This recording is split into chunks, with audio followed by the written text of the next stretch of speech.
tous sur Humeur de Chien. Aujourd'hui, on va faire un petit point sur le mordant. Alors, on entend tout, surtout n'importe quoi, sur le mordant, notamment ces derniers temps grâce ou à cause, ça dépendra de chacun, de l'affaire One Voice, qui, comme d'habitude, a mis en exergue une minorité de crétins, et je pèse mes mots, en avant, voilà, qui maltraitaient autant les chiens que la discipline, ou que les disciplines de mordant, soit par des discours complètement rétrogrades et qui n'ont plus d'âge, ou simplement par des gestes et des attitudes envers les chiens qui sont tout simplement inadmissibles. Alors bien sûr, eux, clairement, on ne s'arrête même pas sur le sujet, ça dégage. Le seul problème, c'est que ça a aussi donné, encore une fois, la parole et ça a ouvert le jugement de tous nos copains, nos petits copains crétins, hein, clairement, qui sont là, et qui là nous ont sorti des théories fabuleuses, comme quoi, bien sûr, le mordant rendait les chiens agressifs, et surtout que c'était anti-éthologique. Et là, moi, ça me fait rire, c'est la bonne blague. Parce qu'en fait, ces mêmes personnes-là, qui te disent que le fait de mordre ou de simplement de faire ce qu'on appelle des activités de prise en gueule sur un chien, c'est ces mêmes gens qui vont te faire, eux, de l'agility, du dog dancing, des disciplines super sympas, hein, clairement, que moi j'apprécie relativement aussi, mais qui clairement sont au moins autant anti-éthologiques que les activités de mordant. La réalité, c'est qu'il manque, selon moi, un maillon à la chaîne des activités de mordant en France. Alors soit bien sûr, on est un professionnel, un maître chien, de sécurité, police, gendarmerie, douane ou autre, et là dans ces cas-là, aucun problème sur les activités de mordant. En général, pour le coup, tout le monde est à peu près d'accord, pour une fois, il faudrait noter ça. D'un autre côté, il va y avoir tout ce qui est discipline donc de mordant, ring, mondio ring, IGP maintenant, anciennement RCI, campagne pour ceux qui arrivent encore à trouver des clubs qui le pratiquent. Et là, dans ces cas-là, on arrive sur un petit problème, c'est qu'il y a pas mal de personnes qui n'ont pas forcément envie de pratiquer des activités de mordant de compétition ou en club, ou qui n'ont matériellement pas le temps.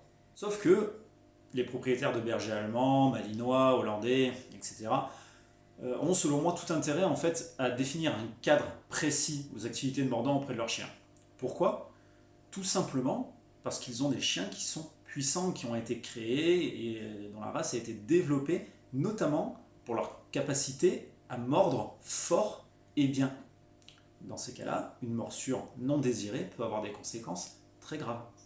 Cette espèce de politique de l'autruche, on va apprendre à ces chiens-là que mordre, ça se fait dans un cadre précis, ludique, jamais dans des situations de stress ou d'excitation intense. On va aussi, en même temps, leur apprendre la cessation, ce qui est très important, puisqu'un chien qui peut être amené à mordre apprendra, sur ordre, à relâcher sa prise. Bref, concrètement, on apprend simplement à maîtriser tous les aspects de notre chien et on l'aide lui aussi à élargir sa zone de confort, à mieux gérer ses émotions. Je prends toujours l'exemple d'un enfant, un peu turbulent, un peu hyperactif, puisque c'est les termes qu'on utilise beaucoup à l'heure actuelle. Le fait de l'inscrire dans un club de judo ou de karaté, ou nagi, ça va simplement définir encore une fois un cadre à ses émotions, à son activité, à son énergie. Ça va lui permettre d'extérioriser tout ça et surtout d'en apprendre les limites. Très très rarement, on va rendre un enfant plus violent parce qu'il va pratiquer une discipline sportive ou un art martial.